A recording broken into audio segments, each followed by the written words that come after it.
Hello, and welcome to Audience Thoughts. My name is Finn. I like watching movies, reviewing movies, and also reading reviews about movies. And that's what this podcast is about. Each episode, I review a film I've seen recently, and then I read a range of reviews from other moviegoers. I'm an avid user of Letterboxd, which is a movie catalog and social media website. I joined about 5 years ago, and I've been continually impressed by the quality of user reviews, and in particular, how people with varying opinions can effectively argue their stance on a movie. This podcast is about sharing a range of audience thoughts on film. For our second episode of Audience Thoughts, we're going to talk about Black Crab. Black Crab is a Swedish film released in 2022. It was directed by Adam Berg and stars Noomi Rapace. This episode contains spoilers for Black Crab, but in summary, I highly recommend it. Black Crab, based on a 2002 book by Jurger Verdborg, is set in a near-future dystopian Scandinavia. A war has devastated the region, and the losing army sets out on a last-ditch mission to win the war by tasking a group of soldiers, led by Noomi Rapace, to skate up a frozen river along enemy lines and deliver an important package to an ally base. On Letterboxd, users can rate movies on a scale of 1 to 5 stars, including half stars. To start, I'll read my own review of Black Crab. I initially rated it 4 stars out of 5, but later on, I bumped my score to 4.5 stars. If my Letterboxd profile is to be believed, I've seen 1,240 movies, and I've rated 52 of them 4.5 stars. That's roughly half of 1%. Their destination is an ally base. Oso is held by themselves. They're not infiltrating an enemy base, just passing along enemy lines. To better relay this critical plot understanding, all they had to do was change one word from the research base to our research base. This is my biggest complaint about the movie. My only other complaint is that the movie has a formulaic rhythm. Downtime, action suspense scene, downtime, action suspense scene. I bet that the time between each spike is identical within a couple of minutes. Therefore, the movie feels predictable because the pacing sets a precedent from which it does not deviate. The above points aside, I think this movie is excellent. It's exciting and suspenseful, the plot is straightforward but a fascinating concept, and it provides for a gorgeous, haunting setting. You really could not ask for a better setting than this. The lighting and cinematography are stark and, simply, enjoyable. It's a fun and interesting movie to look at. The style of the score is almost cliche at this point, but it is good and creates a fitting tone. I liked every action scene in Black Crab. Each one is an interesting situation and places the team in a tough spot. It really is just one good scene after another. I find it interesting that the two most recent movies I've watched, which are Black Crab and 21 Bridges, are realistically violent. Normally, I cannot watch excessively violent movies, especially movies with a realistic depiction of guns. The Terminator and Predator are fine because no one really gets shot and the depiction is minimal and fantastical. Contrarily, Saving Private Ryan is horrific and traumatizing. I watched it when I was far too young and I regret it to this day. I've not watched 1917 or Band of Brothers because I suspect much the same. So I'm not sure what it is about these two movies that I could stomach or overlook the violence to enjoy. It's possible I've been desensitized over time, which is concerning and unfortunate. If you do not like this movie, I really don't know what you're looking for.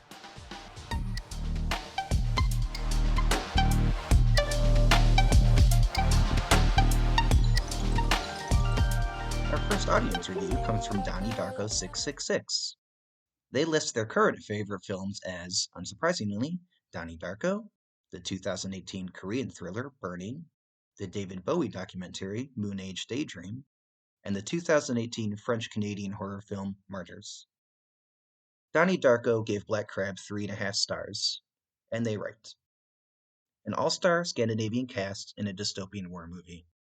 The scenery is breathtaking, the score is haunting, the action is superb, and the cinematography could not be better. The film is dead serious, and this accomplishes the eerie atmosphere. The third act is sadly no match to the previous two, but that does not prevent Black Crab to deliver 109 very entertaining minutes.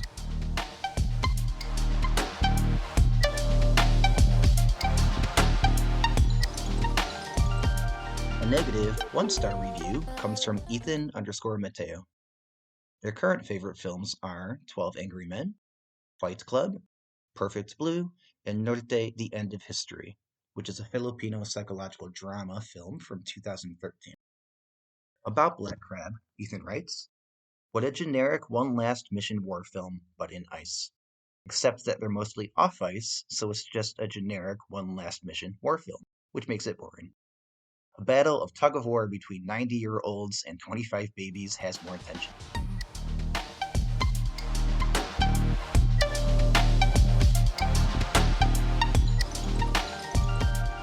Our next review comes from Old Man Angelo. Their bio reads, "Shill for anyone who still treats film or any medium like an art form. Ridley Scott, James Cameron, the Wachowskis, Guillermo del Toro, and Zack Snyder are my main gang. My favorite films list is just the most recent 5-star films I've watched. And to that end, their most recent favorites are Conan the Barbarian, Batman, Mask of the Phantasm, Wakanda Forever, and The Northman." Old Man Angelo awarded Black Crab 3.5 stars. In their lengthy review, they say, "When the first volley in the streaming wars was fired, one of the things that really excited me was what it meant for all the action stars out there. Would some of the oldies finally seek from direct-to-video cheapies to more well-budgeted productions? Would the likes of Jason Statham and Gerard Butler finally get to make their mid-budgeted actioners away with a greater level of freedom than they would under some of the production houses? We still haven't really gotten any kind of solid answer because every streamer is pumping out millions of movies and shows. Yet not very many of them have featured our faves. Hell, the fact that Wesley Snipes has carved out a pretty solid niche run made entirely of comedies and dramas on streaming is genuinely great. But he hasn't kicked a single uphill ice skating mother effer in the head in any of them, and that sucks. But what doesn't suck is that Netflix seems to have thrown their lot behind Noomi Rapace as their go-to action star, and as far as I'm concerned, that's a pretty damn good choice. Watching this, I've come to the realization that Noomi Rapace is the Bret Hart of action stars. She will very much convince you her body is in excruciating physical pain and make you feel it every time something happens. Black Crab marks her third in-house Netflix production, but they've also acquired a bunch of her indie actioners to distribute. This one is pretty unique in that it's a Swedish-language, post-apocalyptic, men-on-a-mission film about delivering mysterious packages to a remote military base. It's a very sparse, tense, and brutal thriller that runs close to 2 hours, yet feels extremely lean and muscular. It's helped by the gorgeous Swedish scenery, which is beautiful despite being as bleak as the film itself. I love a good, harsh, snowy setting in my movies. It always creates such an oppressive atmosphere. It hardly reinvents the wheel, and ultimately, I would say, doesn't quite kick into the next level to make it a classic. But it's overall an extremely solid effort I'm down to revisit again.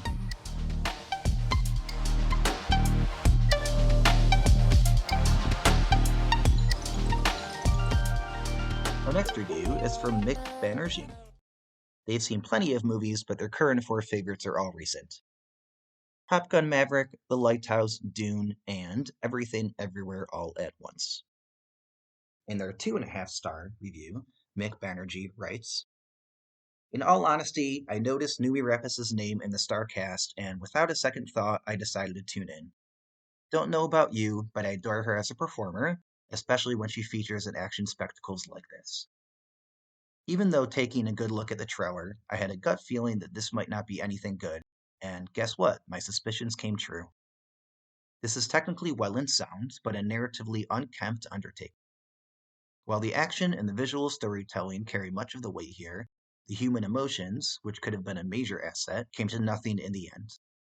The impressive aspect, however, is how they willfully signify an anti-war statement, even though it's a war movie at the end of the day. The film also touches upon the topic of blatant propaganda and misguidance that begins from the very top of the command chain. It feels even more so relatable amidst the ongoing war taking place in the Eastern Hemisphere between Russia and Ukraine. Looking at the existing situation, this conflict had done nothing but brought humanity to the cusp of another war on the world stage. Let's hope the circumstances only get better, the conflicts die down by resolutions and civilized discourses, or else humanity may as well get to be the front row witness of another disaster of an international scale." And he concludes with a quote from Benjamin Franklin: There never was a good war or a bad peace.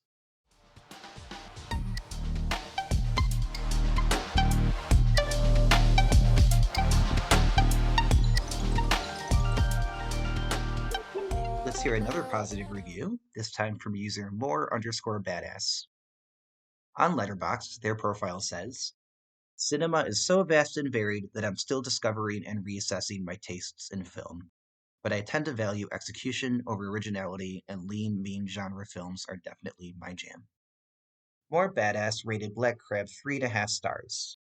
They wrote, "I've seen comparisons to Carpenter, but Black Crab's men on a mission momentum and bleak wartime trials seemed much more akin to post-apocalyptic dystopian Anthony Mann. During the final desperate offensives of a near-future war, a small team is tasked with the suicidal last resort operation of transporting mysterious cargo behind enemy lines, ice skating across the well-patrolled frozen expanse of the Stockholm archipelago. The imagery of bombed city ruins and mentions of hardened soldiers once being speed skaters and hockey players felt especially raw amid news reports of the war in Ukraine. But once the mission starts, Black Crab feels like a decidedly older style of war odyssey. With director Adam Berg turning the gunmetal landscape into a dour and deadly arena, and an unnamed enemy largely unseen compared to the threat of hostile terrain, I was reminded of films like Men in War, Five Cartridges, and Play Dirt. The parallels are purely tonal and plot-wise, of course, don't expect some deep thematic message, even during the predictable and hackneyed final act.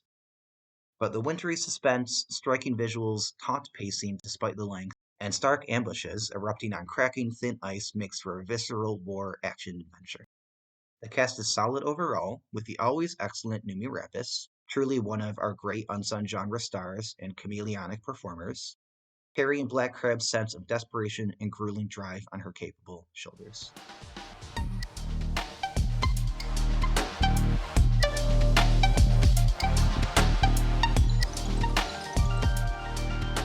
Our next review is from Luis_989. His favorite films are The Housemaid, a 1960 Korean thriller, the British black comedy film Naked, the 2022 version of All Quiet on the Western Front, and I Wish I Knew, a Chinese documentary from 2010. He rated Black Crab 2 stars, which he describes in his phrasing as mediocre. He writes, "Numi Rapis does not usually disappoint, but her choice of roles, or rather the ones she is offered and accepts, are not usually satisfactory. Under the Netflix banner, Black Crab has every one of the familiar and tendentious characteristics of any dystopian thriller. That doesn't make for a good feeling, but the film grabs you in its first 20 minutes because you want to make sense of what you're watching. But once the tone is set, the bland and uniform narrative reveals a barely functional action thriller. If there's anything positive to mention about this film, it's the tone, which is quite bleak, and that some of its scenes are quite well composed. Surprising for a first-time director. Now, the mission that drives this story is very weak, to be honest, mostly because its focus on survival lacks perspective. Everyone involved is disposable. The only character that matters is Rapis's, and she's the only one with a story arc, and it's barely sustained by the excessive length. So from there, you can kiss the tension goodbye. You know she has to make it to the end because she is the face of the film. By Netflix standards, it will do more than enough for its subscribers. At this point, we already know how disposable these kinds of films are, regardless of the small amount of interest and entertainment they may generate on the weekends they are released.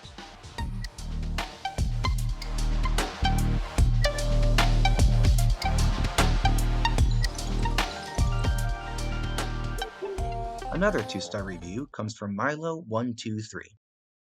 Their favorite films are The Long Day Closes, Streets of Fire, The Battle of Algiers, and Steven Soderbergh's 1998 film Out of Sight. They write, "Adam Berg's Swedish war film feels a bit too dull to offer any excitement. Black Crab keeps both sides of the war deliberately vague and creates an us versus them scenario that plays out again to any kind of similar war thriller that you've seen in the past. There's not enough substance or depth to make this exciting, and it just feels labored and predictable, trying to be too personal and forgetting to build much of an identity beyond that, and takes its ice skating way too seriously, without enough of a reliance on its main gimmick that would set it aside from being just another standard war thriller."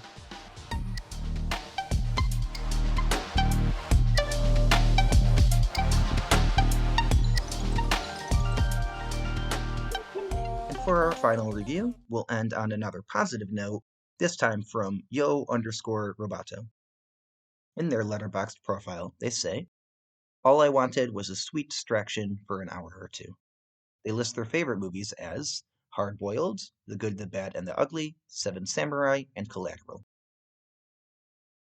In their 3.5-star review, Yo Roboto writes, "Well, first of all, Black Crab is just a bad name for a movie. If you've got to name a movie after a fictional military operation, you're going to want to pick one of our cooler animals. Wolf or tiger or shark, the classics. I mean, it's about an ice skating infiltration. Options like Operation Iceblade or Operation Dark Knife are right there. But Black Crab may as well call this thing Operation Night Scuttle. Once you get past that, you got a pretty great little war adventure movie going on. It's a post-apocalyptic future war palette swap on a classic men on a mission premise. One mission to end the war, a secret cargo, a ragtag team, thin ice behind enemy lines. The concept tees up some gorgeous imagery, black silhouettes gliding across endless plains of ice against backdrops of artillery fire. Tonally, though, it's closer to The Road than The Guns of Navarone, committing to a level of desolation and squalor that feels right at home with the apocalyptic fervor that gripped American cinema in the wake of 9/11. That mood might feel needlessly bleak for a movie where Numi Rapis speed skates away from a helicopter gunship, but it's nice to have a movie every now and then that's not insecurely undercutting itself with, well, that just happens, and ice skates, reallys? It doesn't quite stick the landing, tripping on overcomplications in the final act, but its first two acts of icy adventure brought it a solid chunk of, well, let's see where they're going with this. What's really interesting, though, is how the setting and bleakness really benefits the concept. Men on a mission movies can struggle when removed from the morally righteous setting of World War II. The moral relativism of modern conflict makes for less clear-cut goodies versus baddies adventure. Black Crab, by transposing a classic adventure setup into a very modern apocalypse, actually ends up circumventing quibbles with the ethics of wartime adventure. This is a future war with a faceless foe. There's no righteousness, no heroism. The setting strips the adventure of its easy morality and instead leaves war as it truly is, and what post 9/11 apocalypticism so frequently portrayed: desperation and survival.